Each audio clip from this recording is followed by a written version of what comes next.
Independence Day is not just a celebration of the past, but a commitment to the future.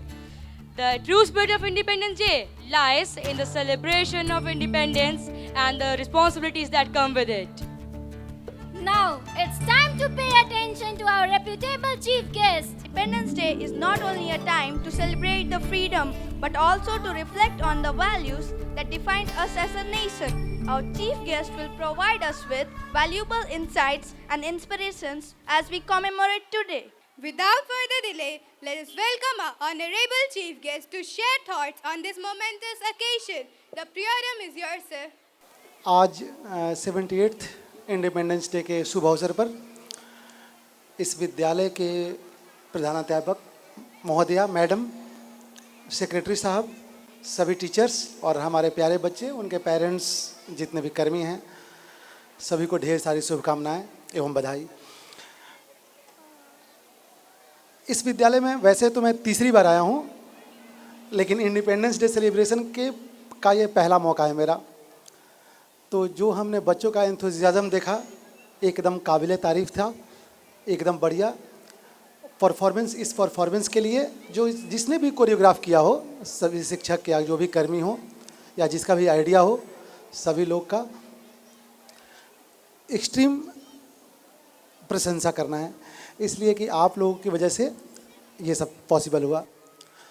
Independence day पर आप लोगों का जो performance था और जो एक छोटे बच्चे ने जितना भी वो भाषण दिया कि कैसे हमने इंडिपेंडेंस पाया, क्या किया, फ्रॉम सुभाष चंद्र बोस टू कस्तूरबा गांधी, और उसके बाद अभी रिसेंट डेवलपमेंट की क्या क्या हुआ, तो आप लोगों ने सम अप कर दिया है, सब कुछ बता दिया है, कैसे हुआ, क्या हुआ और कितना हुआ।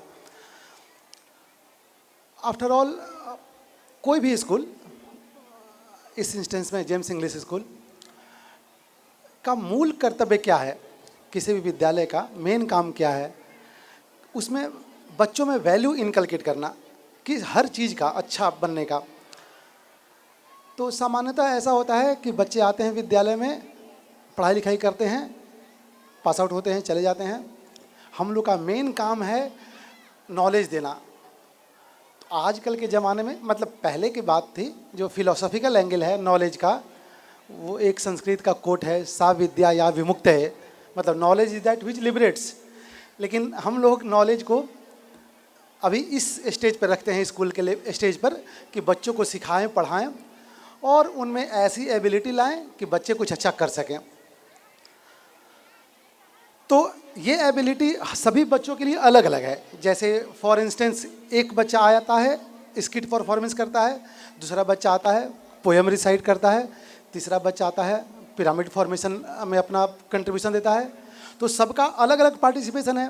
वैसे ही समझना चाहिए शिक्षकों को और सभी बच्चों को और उनके पेरेंट्स को, खास करके पेरेंट्स को और शिक्षकों को, कि सभी बच्चे का अल्टीमेट गोल तो एक ही है, साविद्या या विमुक्त के, लेकिन उसका पाथ डिफरेंट है। तो ऐसा हो सकता है कि कोई बच्चा पढ़ाई लिखाई में आगे बढ़े, कोई बच्चा पोएम रिसाइट करे और रविंद्रनाथ टैगोर की तरफ बन जाए, कोई बच्चा आर्मी में सर्व करना चाहता है, कोई बच्चा डॉक्टर बनना चाहता है। तो हम लोग को फोर्स नहीं करना है। कहने का ये मतलब है कि एक सब कुछ स्टैंडर्डाइज्ड फॉर्मूले में सेट नहीं करना है। बस ये नहीं बताना है कि बच्चा पढ़े, स्कूल में आए, रूट लर्निंग करे, जो नहीं पढ़ रहा है वो खराब बच्चा है, जो पढ़ रहा है अच्छा बच्चा है। ऐसा कुछ नहीं है, बिल्कुल ऐसा नहीं है।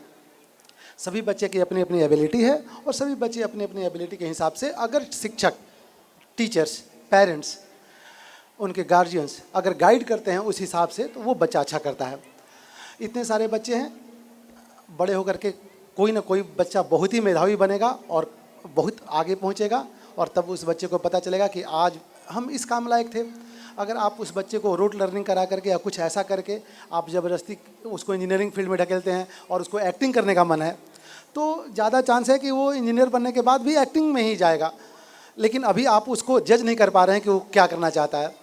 मेरा आप लोगों से गुजारिश है कि आप बच्चों के परफॉर्मेंस को देख करके या उनको पढ़ करके, स्टडी करके बच्चों को आप देखिए, समझिए और कोशिश कीजिए कि बच्चों के हिसाब से अपना कैटलॉग रिवाइज करें और उनके हिसाब से पढ़ाई लिखाई करें, उनके हिसाब से उनको आगे बढ़ने का अवसर दें।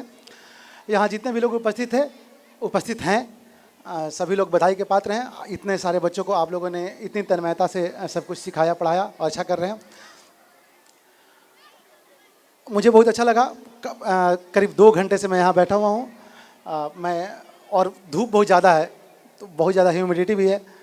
मैं रिक्वेस्ट करूँगा यहाँ के प्रिंसिपल मैम से, सेक्रेटरी साहब से कि अब आप लोग बच्चों को छुट्टी दे दें, क्योंकि क्लासरूम तो है नहीं कि जहाँ पर थोड़ा कंफर्टेबल नहीं होंगे बच्चे, गर्मी होगी। इन्हीं सब बातों के साथ हम फिर आपसे मिलेंगे दोबारा। जय हिंद, जय Bharat. Friends, let us express our heartfelt thanks to our chief guest for his enlightening words. May the thoughts said today will resonate in our hearts.